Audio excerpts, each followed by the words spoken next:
Welcome, ladies and gentlemen, to my new video where we are going to go over my top 5 tips I think every single Lee Sin player needs to know. Now, my goal behind this video is to make you a better League of Legends player, as well as to give you a better understanding of the champion as a whole. I put timestamps at every single point in my video. They're going to be up top if you already have a good understanding of the tip that I'm trying to cover. If you'd like to skip this intro, as well as the scrolling bar on the bottom is going to be segmented so you can skip around to a tip that looks interesting for you. If you have any questions for me, you can contact me directly on my Discord. I'm going to put a link in the pinned comments, as well as I stream over on Twitch. I'm going to put a link down there as well. Now, I'm a bit limited with this type of format, and I know that there are a lot of Lee Sin players out there, so I'd love to hear your guys' thoughts. I definitely don't claim to be an authority on Lee Sin. I just look to help out lower elo players, so I would really appreciate if a lot of other Lee Sin players would comment some of their tips down below. So with all that out of the way, let's get into tip number 1. Okay, and getting into tip number 1, let's just go over some runes and items, because I feel like this is where a lot of lower elo players get really confused and can really handicap themselves at the start. This is a really nice basic rune setup that is really going to be effective with Lee Sin. You want to have Conqueror because of your strong dueling potential. Triumph is very, very strong because of your ability to isolate a particular target and kill him. You can get a Triumph proc up. The Legend Alacrity is very strong as well because you build a lot of straight AD, and increasing that amount of damage output with a bit more of attack speed is going to be extremely important. And last stand, with your mobility and overall defensiveness of your W and the slow of your E, you're able to kite people out and do a lot of damage when you are at a little bit lower percentage. The magical footwear is extremely important because as you are a jungler, you are a bit limited with the amount of resources you are going to be able to acquire compared to a solo laner. It is going to be nice to get that, first of all, the extra movement speed, as well as that free 300 gold. And with Cosmic Insight, Lee Sin being so ability based, he really wants to grab that. Now, this is where it starts getting a little bit complicated, where I see a lot of people start running into the weeds when they are playing Lee Sin, even in some of the higher elo games that I play. So he is extremely flexible in the items he can build. You really need to get a good idea of how to build for different game states. If you are snowballing the game extremely hard and the enemy team does not have any type of wave clear and you are taking towers at a rapid pace, going things with a lot of lethality, if you feel comfortable with the champion, you have a bit of experience, you have a good amount of games, and you're able to really pull off your combos without any threat, going a high lethality build can be effective in those particular game situations. However,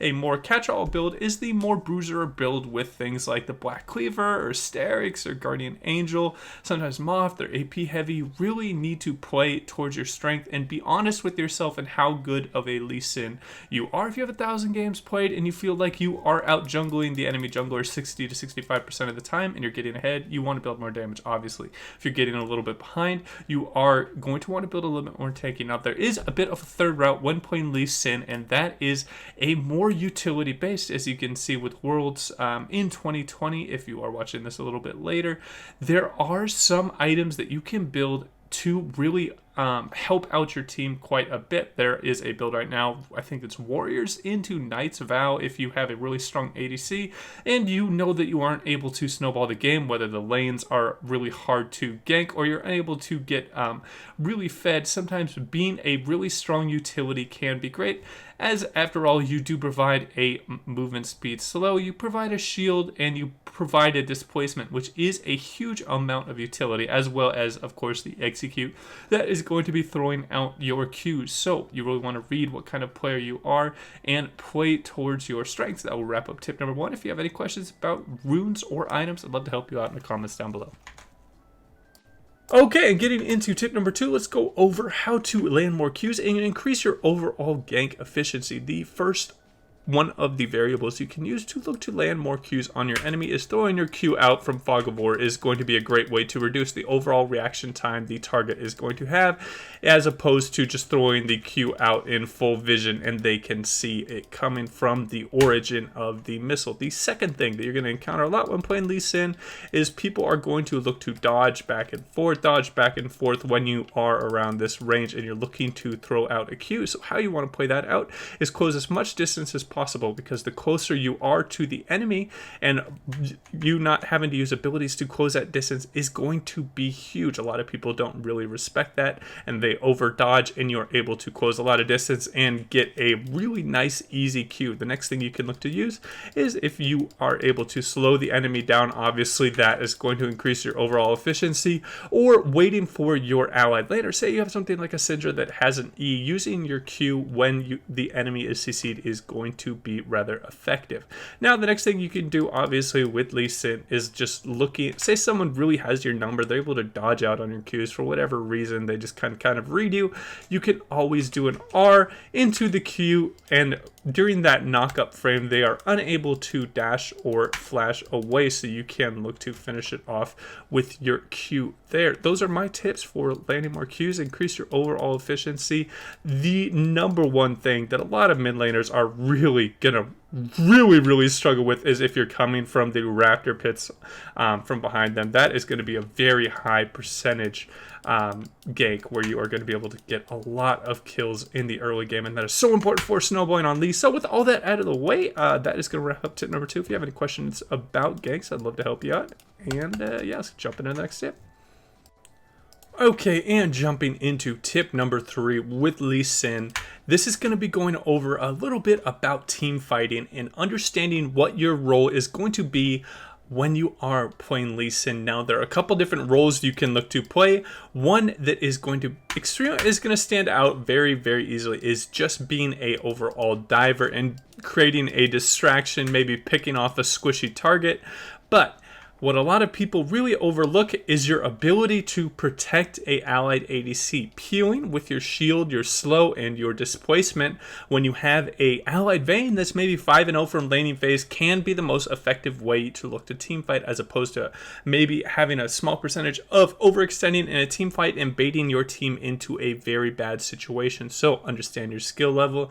If you have a very good understanding and you're a really good playmaker, obviously you want to look for those really big plays on high value targets that have a lot of gold on the enemy team. But otherwise, if you're more of a newer player, or if you're struggling a little bit, maybe your win rate is just 50 to 55%, you want to look to peel for the people that are extremely strong in the game if you are not just at a extremely insane level. Now this is going to be really important to understand when you are peeling for the target. You want to look to use your Dragon Rage post enemy mobility spell. So whether this is a Fizz using his E, whether this is a Kha'Zix using his jump, you do not want to kick the person and then have them have another mobility spell that they can use and jump on top of your ADC. So this is a really good style for people that are just learning to play Lee Sin.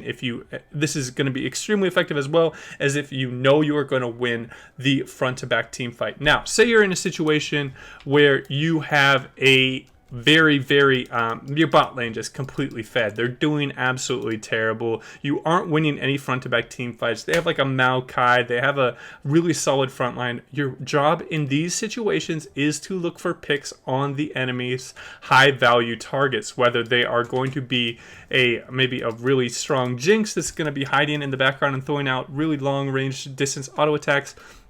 This is going to be your absolute priority. Now, obviously, coming from unexpected angles is going to be your bread and butter when playing Lee Sin. This is augmented by using sweepers and control wards, and that will wrap up my tips for the different ways you can look to play out team fights.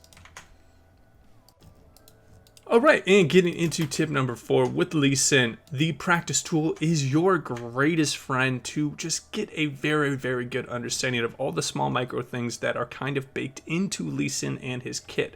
The first thing you really want to look to practice is to just increase your overall jungle efficiency. Where is the max range? You can look to throw a Q out and get on top of those camps as quickly as possible, because time is a huge resource and Lee Sin is very reliant on his performance in early mid game and his overall jungle clear speed. You really want to get this down to a very fine point. The next thing you really want to practice and get very strong at doing is just being able to ward jump extremely quickly, because a lot of the times it might be the difference, maybe that half second where someone is able to flash away before you can insect them. So just getting it extremely smooth to the point where you can just throw out a ward and W to it as soon as possible. This will help you overall in an offensive manner, being able to catch up 2 targets a lot quicker and maybe get into that last 5 or 10 units where you can hit them with a Q, or by jumping away and escaping enemies trying to hunt you down. So these are a couple of small things you can look to focus on, and then obviously just getting a good understanding of how far away you need to be to war jump over the different walls can be extremely effective when you are playing Lee Sin, and understanding the different scenarios you can look to use when challenging objectives can be extremely important. So get into the practice tool, turn on the auto refresh cooldowns, and really just get everything to an extremely clean point, because you aren't playing Warwick, you aren't playing one of those champions that can just rely on overall ease of use and ease of execution. You have to have it at a very high point in which you can look to perform at a high level where it's even worth picking Lee Sin, because if you're a very poor micro player, you probably want to rely more on things out of the jungle like Xin Zhao or Warwick. And that will wrap up this tip for Lee Sin.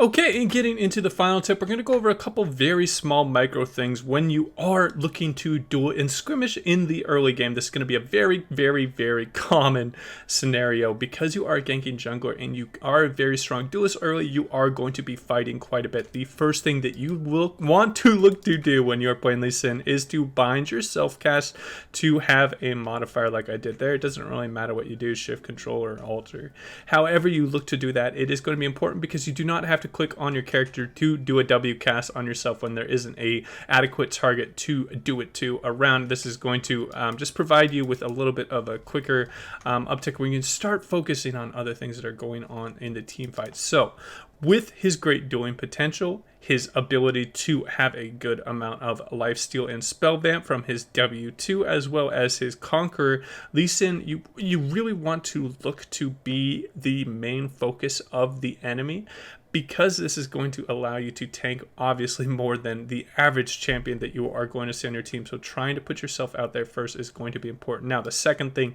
you really want to look to focus, I know this is a little bit obvious, but throwing out your Q and landing on a target, you do want to do as much damage as you can before that Q really runs out, so you can maximize the amount of damage that is going to come out, because it scales based off of targets missing health. The last thing you would want to do is to just by double tapping your Q as quickly as possible on the enemy target, particularly when the early game skirmishes last a little bit longer, because you do not have too many items and you aren't doing an insane amount of damage. You really want to make sure that you are saving your Q, execute, and using it at the optimal, the most opportune time. The next thing you really want to look to use in the early game, particularly for the lower level doing, is to maximize your passive usage, because you're able to get a energy restore as well as a increase of attack speed on the enemy target, again allowing for better dueling on the target. The next thing I want to go over is you should be going challenging smite when playing Lee Sin, because you already have a slow, and it's just the overall the best smite for him. How you want to look to use this out, it isn't always for focusing down the enemy target and getting that really nice burn. It can be extremely strong. Say they have a Maokai here and they have a Kindred here. This target is going to do a crap ton of damage. So using it as both an offensive and a defensive tool can be extremely effective, as it does reduce the 20% damage. Now, making sure you have the challenging smite on the target when they are about to use their burst window is going to be the most important. For Kindred, for example, this is when he is about to get the full amount of stacks on his E, where it is just about to proc a huge percentage HP damage on you. So always look to use your challenging smite in these duel situations at the most opportune time. Now, that is going to wrap up my final tip for Lee Sin. Thank you for sticking around, guys. If you enjoyed the video, please make sure to like and subscribe. As always, guys, take it easy.